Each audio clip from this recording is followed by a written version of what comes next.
Okay, so here we are on the Ducati stand. As anyone who knows me knows, I am a bit of a Ducati fanboy. I've had Ducatis for over 20 years now. So yeah, you're going to expect me to say nothing but lovely things about these bikes. And well, you are and you aren't. So okay, we have the Street Fighter V4S. Now, when these came out, I thought they were revolting. I thought the wings were excessive, but in this color, it looks damn good.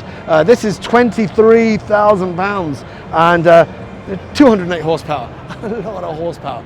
This is the V2 in green. I've never seen this color before in a Ducati. It's about 16 grand. It's all a bike you're ever going to need on the road. You don't need over 200 horsepower, and you've heard me say that before. That bad boy up there is the Lamborghini version.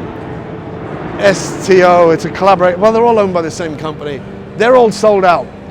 It's £56,000. £56,000. But regardless, it's all sold out. We have the V4S over there. V4S, we all know about it. It's not the V4S that we care about though, because we know which one we're more interested about. V4S came out last year. It's 200 and something horsepower. It's about 27 grand. It's kicking ass in all the bike tests, in all the group tests. But the the one that we got all the headlines for the 240 horsepower bike. 240.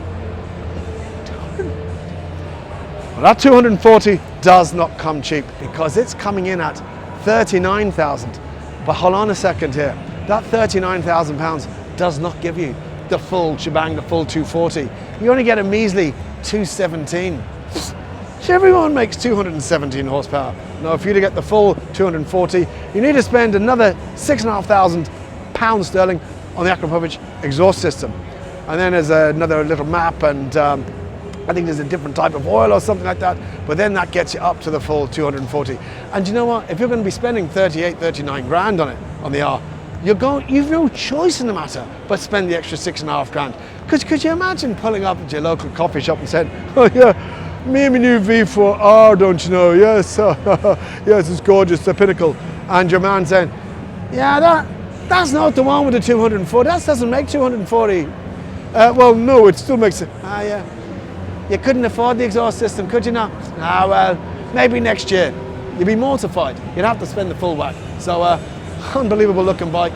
As for the other ones, the Scramblers, the V2, you know, Diavels, less said about them the better. And of course, the Multistradas and the Desert X. We're going to talk about that in my adventure bike part. But Ducatis are Ducatis. Oh yeah, they have the new monster, that SP. I think it looks really nice. It's only going to correct me about 939cc. So I thought it was a 1200 because an SP, I thought it was naturally going to be the 1200cc engine, but it's not. So it's not a huge amount of power, but it looks fantastic. I'm really running out of time here, but that's Ducati. On to something else. I don't know where I'm going next. Langen, chat in a bit.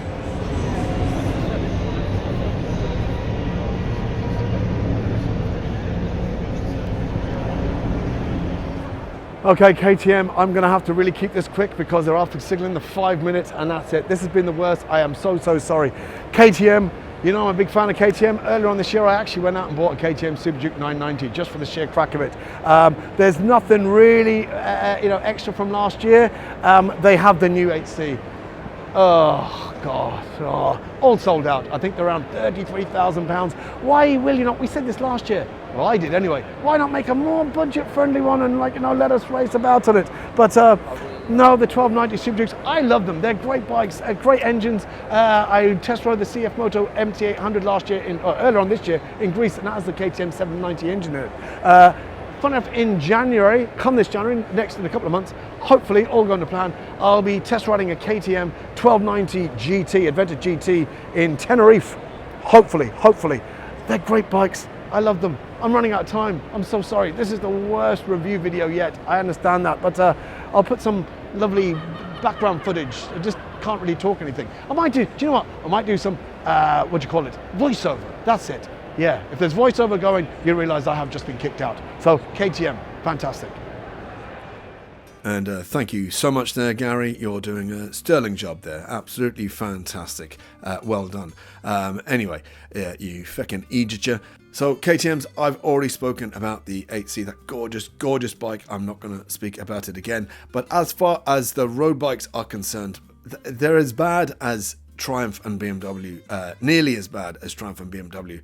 So KTM is trying to fill every feckin' niche going. So the road bikes, you have the 390 Duke, the 790 Duke, the 890 Duke, the 890 Duke R, the 890 Duke GP, the 1290 Super Duke R, the 1290 Super Duke R Evo, and the 1290 Super Duke RR. Sweet divine Jesus, and they range from £5,149 for the 390, all the way up to £21,499 for the 1290 Super Duke RR. That's if you can get one, because they're all feckin' sold out. And if you are getting a Super Duke R or R Evo or RR, then you're going to have to spend more money on the Akrapovic exhaust system. Now, a mate of mine, Johnny, has one. He has a Super Duke R and he has an Evo on the way. And he has the exhaust system on it. And, oh, mother. It is one of the most gorgeous exhaust systems I've ever seen on any bike ever in my life. It's absolutely stunning, and he's getting it transferred onto the Evo. But it's an awesome, awesome bike. It is a track bike. It's a track bike without a fairing. I don't understand why KTM will not put fairings. Make a proper race bikes. I mean, you won the Moto2 World Championship last year. Brad Binder came 6th in the Riders MotoGP. KTM, you came 4th in the Constructors' Championship in the MotoGP, and you weren't that far behind Yamaha or Aprilia. So why don't you just get a KTM, not the feckin' stunning, the RC8, the 34 grand one. Just stick some fairings on the 890 Duke R. There you go, and be happy in that, and we'll be grand. Right, I'm talking gibberish. Anyway, that's the voiceover because I'm an ass. And I told you this was probably the worst review video of this show, and I wasn't lying. So keep it country. Take it easy. Love you loads. Bye-bye. Okay, we're on the Triumph stand, and if you know me, you also know I am a bit of a Triumph fanboy. I currently have 2, used to have 3. Had to get rid of my 675 race bike. Anyway, I'm running out of time. 765. Stunning, stunning, stunning. Now, they have the new 765Rs, or the RSs. I'm going to have to come back to that because I'm running out of time. And they are basically the bikes that's running in the super sport category, you know, where they've increased the engine size, where they have the V2s and the 765s, but they're unfaired. Stick a fairing on it. Just stick a fairing on it, Triumph. You've basically just got a track bike without a fairing on it. So stick a fairing on it. We'll pay the extra money. They're glorious. The Speed Triple RSs, 765 RSs. I'm going to do voiceover again. I'm going to pull up my jeans, and this time I'm just going to go to the background footage, do a voiceover. So yes, thank you, Gary, once again for that great introduction, for a great job. You really are excelling at this work. Okay, listen, I'm going to make it kind of quickish. Going back to the street triples, the 765s, you have the R, the RS, and this new Moto 2 Special Edition. They're only making 765 of them. They're starting off at around £9,500 for the R, and that's with 118 horsepower. Going up to the RS, which is 11.3 with 128 horsepower, and the Moto 2 Special Edition then, which is 13.8. So basically, they're asking you for £1,500 over and above the RS for Ollins front and some carbon bits and a paint job. Yeah, if it was me, I don't know, 1,500 quid is an awful lot of money. I'd stick with the RS. Same engine and the Showa big piston forks. Ain't bad. Other bikes that we have there, the Speed Triple, the Speed Triple 1200 RS, it's around 15.5 grand, and the Speed Triple 1200 RR with that kind of bikini fairing, it's coming in just under 18,000. They do have a James Bond Special Edition of this. I think it costs £245,000. Or some shit like that. I've no idea how much they are, but it doesn't matter because they're all sold out, so we don't have to care about that.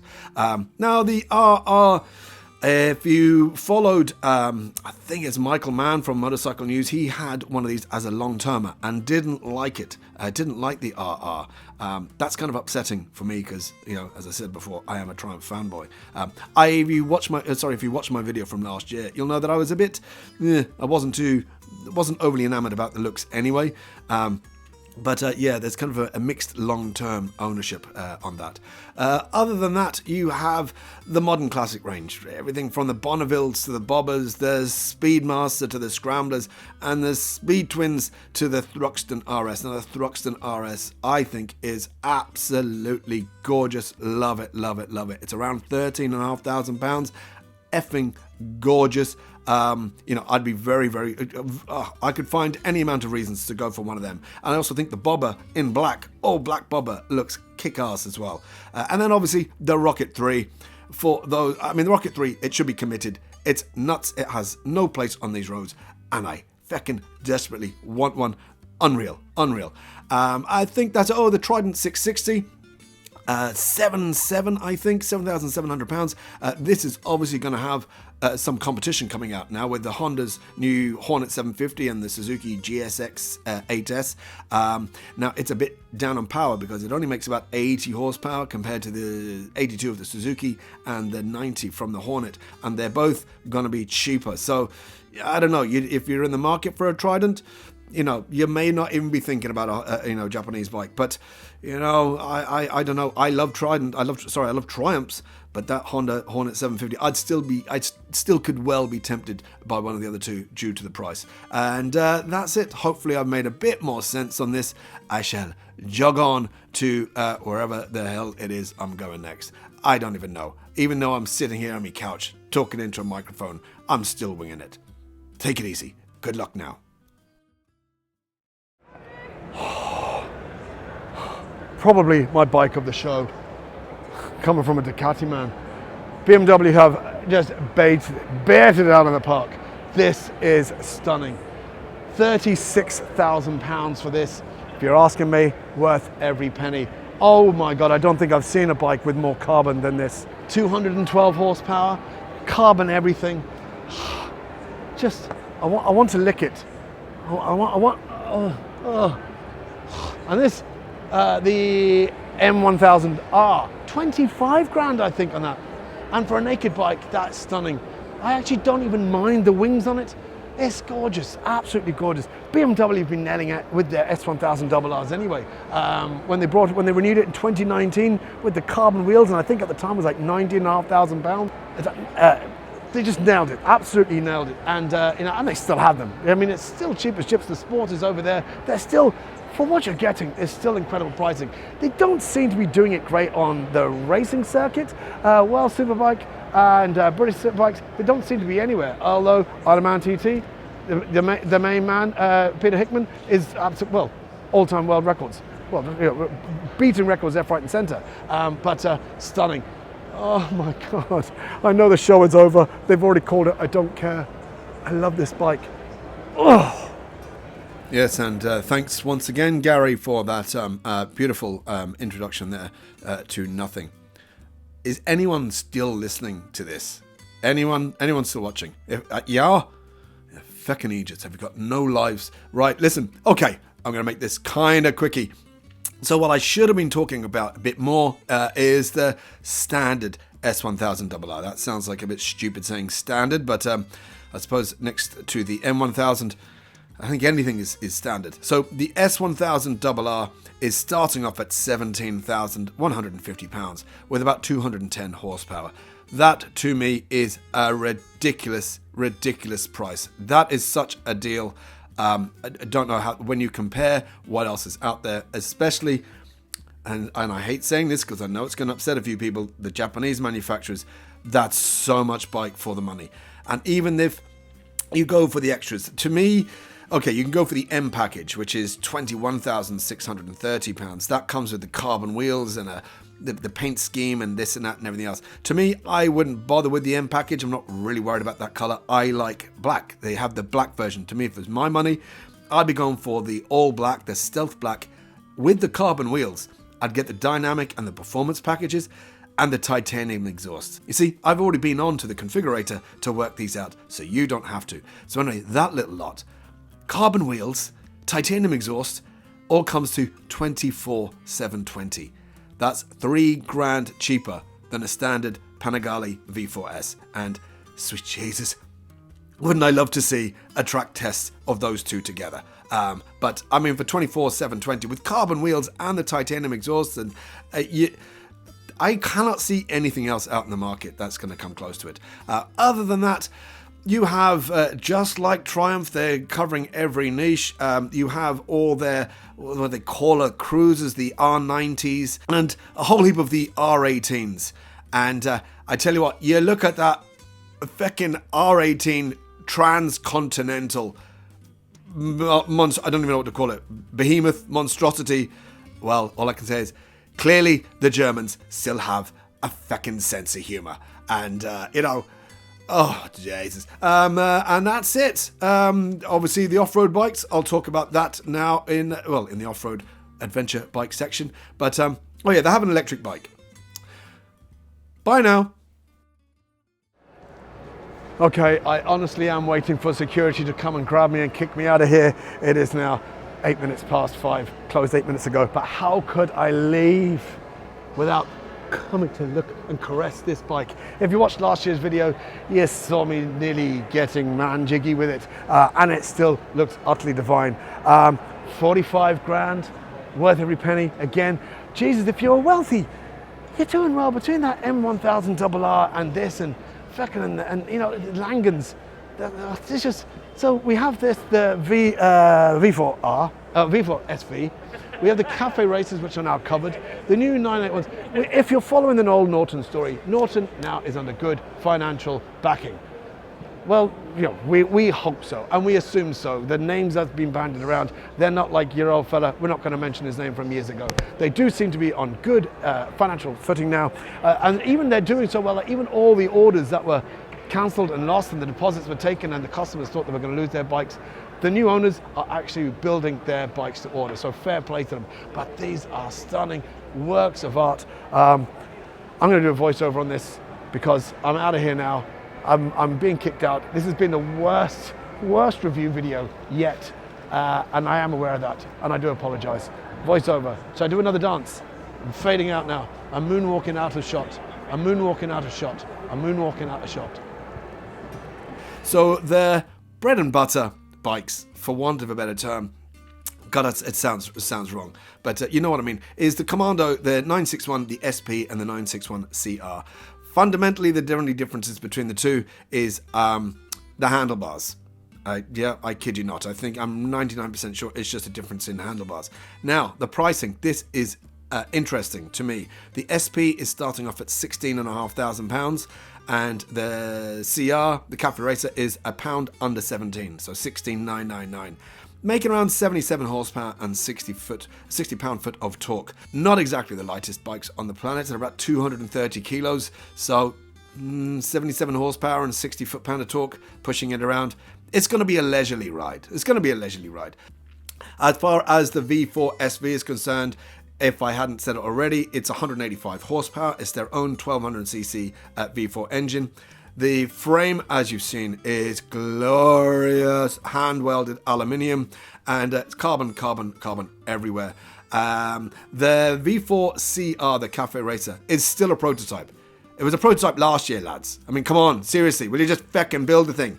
And, you know, Jesus Christ, it's gorgeous. 2 years in a row now, it's been a prototype. What are you waiting for? What are you waiting for? And that is that. Norton has, apparently they've got plans on hitting every segment of the market as time goes on. But, you know, as long as TVS keeps pumping in the moolah, that's all that matters. You know, we want to see more Nortons coming on stream, and we'll not mention that feckin' Ghana bloke name ever again. No, never. That's it. He's done. He's history. Good luck. So, I'm out of here. Good luck now. Bye-bye. Take it easy. Okay, I'm officially the last person here in the show. Langen, I couldn't leave without saying hello to Langen again. They were unveiled last year. They just had the one bike here last year. It's a stroker, two-stroke, but it is gorgeous. These are actually customer bikes. They're 3 customer bikes.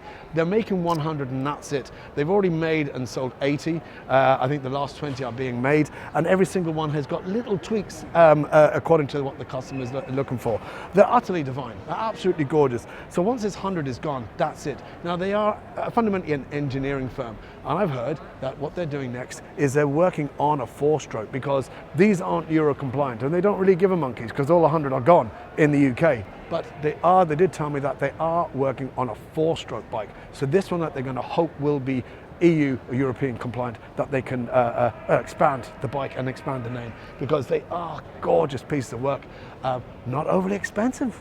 I think they're around 25, 26,000 pounds. Hold on one second. This is how professional I am.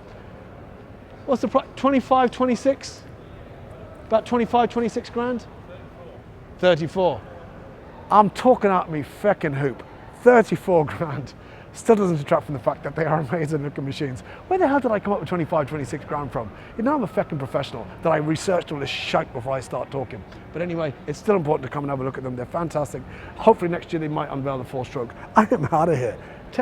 Even the staff are feckin' leaving. I'm gone. NEC 2022 was a feckin' disaster. But listen, I'm on my own. I'm one bloke with a camera phone and a stupid mic. So hopefully it wasn't too bad. And I'll do loads of voiceover. And, you know, if you don't like it, any complaints, send me a postcard and I'll give you your money back. There you go. And everyone else. Say goodbye now. Bye. Bye-bye.